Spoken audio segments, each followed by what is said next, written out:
Hi, welcome to calculus with IJ. आज हम करेंगे वेक्टर्स के 2 markers which are very important question from boards point of view. तो इससे बोर्ड्स के 5 इंपॉर्टेंट क्वेश्चंस रिवाइज हो जाएंगे और साथ में वेक्टर्स के बहुत सारे कॉन्सेप्ट्स भी रिवाइज हो जाएंगे। If you keep on following this series, I am sure you will get 100% in your board exams. तो let us start. First question है, if A cap and B cap are unit vectors and theta is the angle between them. तो हमें इसमें prove करना है कि sine theta by 2 is half magnitude of A cap minus B cap. अब देखो, जब भी मैग्नीट्यूड सिर्फ गिवन हो, magnitude of A cap minus B cap, तो उससे हम कुछ नहीं कर सकते। उसके लिए हमें स्क्वायरिंग ही करनी पड़ती है। तो let us start with squaring this part. तो A cap minus B cap whole square जो होगा उसको हम लिख सकते हैं A cap minus B cap dot A cap minus B cap. तो ये डॉट प्रोडक्ट हो जाएगा। डॉट प्रोडक्ट में जब हम लेंगे ए dot A is A cap का होल स्क्वायर और ए डॉट बी जब लेंगे माइनस ए डॉट बी हो जाएगा minus b dot a plus b cap का होल स्क्वायर। अब देखो a डॉट बी जो होता है, क्योंकि डॉट प्रोडक्ट इज कम्यूटेटिव, तो b डॉट ए के इक्वल होता है। तो ये बन गया a कैप का whole square minus 2 a dot b plus b cap का होल स्क्वायर।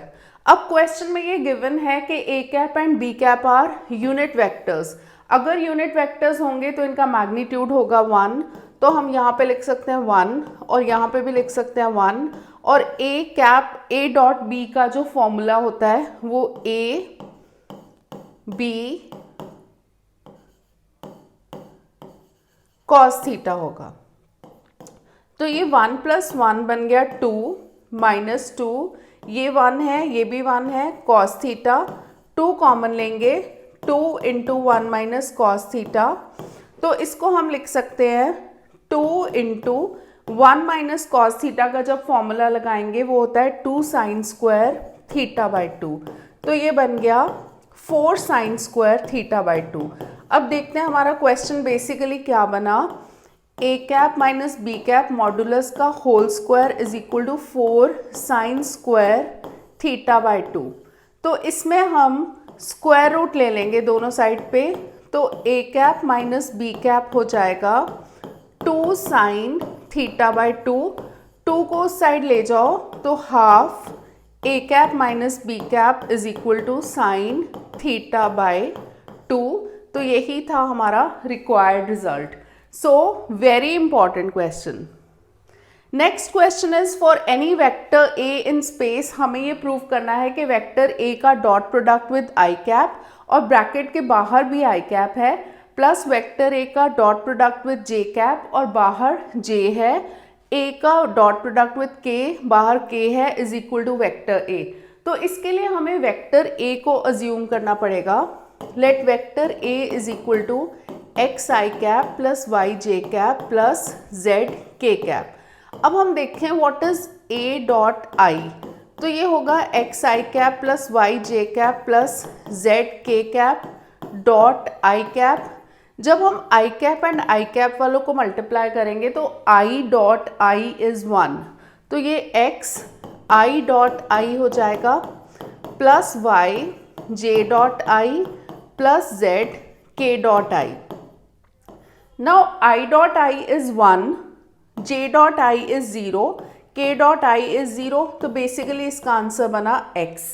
इसी तरह जब हम a डॉट जे लेंगे तो a डॉट जे हो जाएगा x i cap plus Y j cap plus Z k cap dot product with J cap.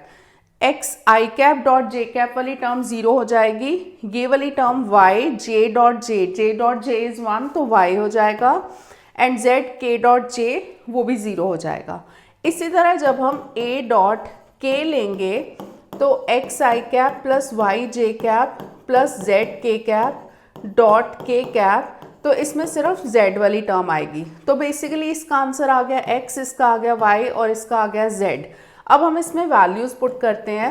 हमारा ये क्वेश्चन था this I cap plus A dot J cap plus A dot के cap is equal to, इसकी value हमने prove करी है x है, तो x I cap plus this is y J cap plus this is z के cap. तो ये क्या आया, हमने इसको अज्यूम किया था कि this is equal to vector a, तो ये आ गया वेक्टर a, तो उससे हमारा ये पार्ट प्रूव हो गया।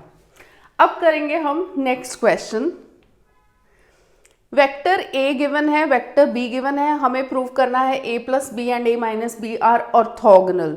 ऑर्थोगोनल का मतलब क्या होता है? ऑर्थोगोनल का मतलब होता है they are perpendicular. Perpendicular prove करना है।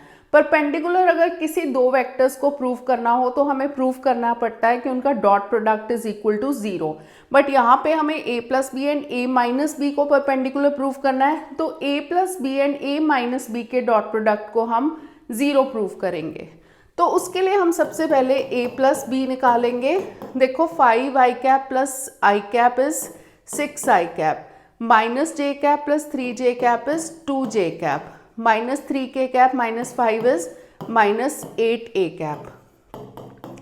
इसी तरह जब हम a माइनस बी निकालेंगे तो b वाले जो है वो नेगेटिव हो जाएंगे। 5 माइनस 1 इज 4 आई कैप, ये minus 1 minus 3 which is again minus 4 j cap, minus 3 plus 5 is plus 2 k cap. अब हम a plus b and a minus b का डॉट प्रोडक्ट निकालेंगे। डॉट प्रोडक्ट निकालते वक्त ना ये डॉट लगाना है वो दिखना चाहिए, बहुत सारे स्टूडेंट इस चीज़ को मिस कर जाते हैं। तो डॉट प्रोडक्ट है 6 I cap plus 2 J cap minus 8 के cap dot 4 i cap minus 4 j cap plus 2 k cap. Basically dot जब लेना होता है फर्स्ट टर्म का इसके साथ इसके साथ इसके साथ, बट जब हम आई कैप का जे कैप या के कैप के साथ लेंगे वो 0 होता है, तो इसलिए हम वो टर्म्स नहीं लेंगे। डॉट प्रोडक्ट में हम शॉर्टकट में क्या करते हैं, जो आई कैप वाली टर्म्स हैं उनके कोफिशिएंट्स को मल्टीप्लाई कर देते हैं। तो ये हो जाएगा 6 इंटू 4 ये वाला और ये वाला, फिर जे कैप के कोफिशिएंट्स हैं उनको मल्टीप्लाई कर देंगे 2 इंटू माइनस 4, फिर प्लस के कैप वाले कोफिशिएंट्स हैं उनको मल्टीप्लाई कर देंगे। तो ये आया 24 minus 8 minus 16 which is equal to 0। तो इससे प्रूव हो गया कि a plus b and a minus b जो है दे आर ऑर्थोगोनल। तो ऑर्थोगोनल मतलब परपेंडिकुलर। तो इस टाइप के डायरेक्ट क्वेश्चंस, सिंपल क्वेश्चंस बहुत ज़्यादा वेक्टर्स चैप्टर में से पूछे जाते हैं।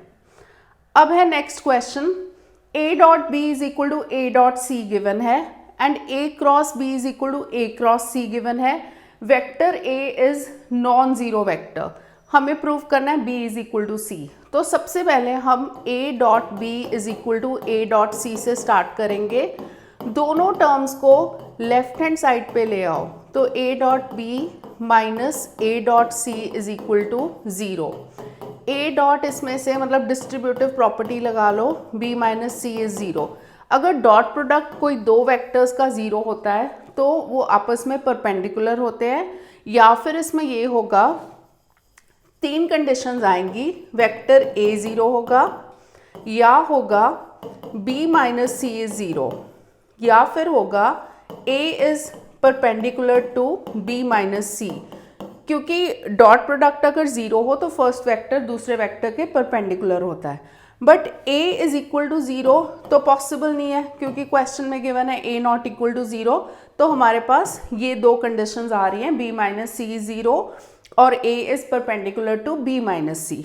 अब हम ये दूसरा वाला पार्ट लेते हैं, तो इसको भी लेफ्ट हैंड साइड पे दोनों टर्म्स को कंबाइन कर लेते हैं, क्योंकि ये वेक्टर प्रोडक्ट है, इज इक्वल टू 0 वेक्टर लेंगे। तो a cross b minus c is equal to 0 vector. इससे हमने क्या क्या कंक्लूड किया, अब अगर क्रॉस प्रोडक्ट 0 होता है या तो दोनों में से कोई एक वेक्टर 0 होगा, या b minus c is equal to 0 vector, या a is parallel to b cross c। तो जैसे परपेंडिकुलर का होता है ना कि अगर दो वेक्टर्स का डॉट प्रोडक्ट 0 है, if a dot b is equal to 0 then a is perpendicular to b, and if a cross b is equal to 0 then a is parallel to b। वैसे होता है। तो यहाँ पे but vector a is not equal to 0, तो ये वाली जो कंडीशन है दोनों में ही रूल आउट हो गई। अब दूसरा है कि A can not be simultaneously perpendicular and parallel to b minus C. तो हमारी ये वाली और ये वाली कंडीशन भी रूल आउट हो गई। अब दोनों की कॉमन कंडीशन क्या बची, vector b minus c is 0, तो इससे आ गया vector b minus c is 0। अगर ये दोनों सेटिस्फाई होते हैं जो दो गिवन कंडीशन थी, तो vector b is equal to vector c prove हो गया। अब है next question, triangle OAC, B is mid point of side AC। तो ये OAC है, B है इसका mid point. Vector OA is vector A। जब वेक्टर OA लिखा है, क्योंकि वेक्टर्स में डायरेक्शन इज वेरी इंपॉर्टेंट, तो वेक्टर OA मतलब O टूवर्ड्स A, डायरेक्शन वैसे ही होगी। So this is equal to vector A। Vector OB is equal to vector B, तो यहाँ से ज्वाइन करेंगे तो this is equal to vector B। हमें निकालना है OC निकालना है, मतलब O टूवर्ड C होगा, तो ये हमें फाइंड आउट करना है। सबसे पहले ट्राइंगल जो लेफ्ट वाला है, छोटा वाला ट्राइंगल, वो ट्राइंगल लेंगे इन ट्राइंगल OAB। देखो ट्राइंगल में क्या है, OAB में OA OB की डायरेक्शन ये है। अगर मैं AB की डायरेक्शन लिए लूँ तो triangle law of vector addition हो जाएगा, मतलब OA प्लस AB, इस साइड जो है ना उल्टा ऑर्डर होना चाहिए। जैसे दो साइड्स है उनका ऑर्डर सेम है, तो OA एंड AB का ऑर्डर सेम है, तो उससे अगर BO होता तो फिर वो उनका रिजल्टेंट वेक्टर 0 वेक्टर हो जाता। बट यहाँ पे OB है, उल्टे ऑर्डर में होना चाहिए, only then we can apply triangle law. तो ये हो जाएगा OB। So this is triangle law of vector addition. हमें वैल्यू निकालनी है AB की, तो AB हो जाएगा OB माइनस OA। OB की वैल्यू है B, OA इज A, तो AB की वैल्यू हमारे पास B माइनस A आ गई। अब वेक्टर्स में चीज़ें बहुत स्ट्रेट फॉरवर्ड होती है। ये AB आ गया, तो BC जो होगा, देखो AB की डायरेक्शन हमने कैसे ली है, A टूवर्ड्स B ऐसे ली है ना, तो BC की भी वैसे ही होएगी। अब B मिड पॉइंट है AC का, तो OB is equal to AB is equal to BC होगा, क्योंकि B is mid point of AC। तो इससे वेक्टर BC जो है वो भी सेम आएगा, B माइनस A। अब हम क्या करेंगे, ये जो ट्राइंगल है ना OBC राइट वाला ट्राइंगल, इसमें triangle law of vector addition लगाएंगे। इसमें तो देखो सारी एरोज हमारी सॉर्टेड हैं, तो इसमें आएगा OB plus BC is equal to OC। OB की वैल्यू जो है that is equal to vector B, and BC की वैल्यू हमने अभी करी है B minus A is equal to OC। तो इससे हमारे पास OC वेक्टर की वैल्यू आ गई 2 vector B minus vector A। तो यही वैल्यू हमें निकालनी थी OC की। So this is the answer. So ये हमारे 5 बहुत इंपॉर्टेंट 2 मार्कर्स वेक्टर्स के कवर हो गए, और इसमें बहुत सारे कॉन्सेप्ट्स भी रिवाइज हो गए। तो keep on following these videos. ये सारे वीडियोस से बोर्ड्स की प्रिपरेशन बिल्कुल सुपर्ब हो जाएगी। तो अब इसमें जो है जैसे वेक्टर्स के 5 है, इसमें हमने बहुत सारे कॉन्सेप्ट्स भी रिवाइज किए हैं। तो हर एक वीडियो में जो भी मैं क्वेश्चंस कंपाइल करती हूँ, तो उस वे से होते हैं कि बोर्ड के पॉइंट ऑफ व्यू से इम्पॉर्टेंट होते हैं, और उसमें सारे के सारे कॉन्सेप्ट्स भी रिवाइज हो जाते हैं। So keep on following these videos, and please don't forget to like, share and subscribe. Thank you for watching.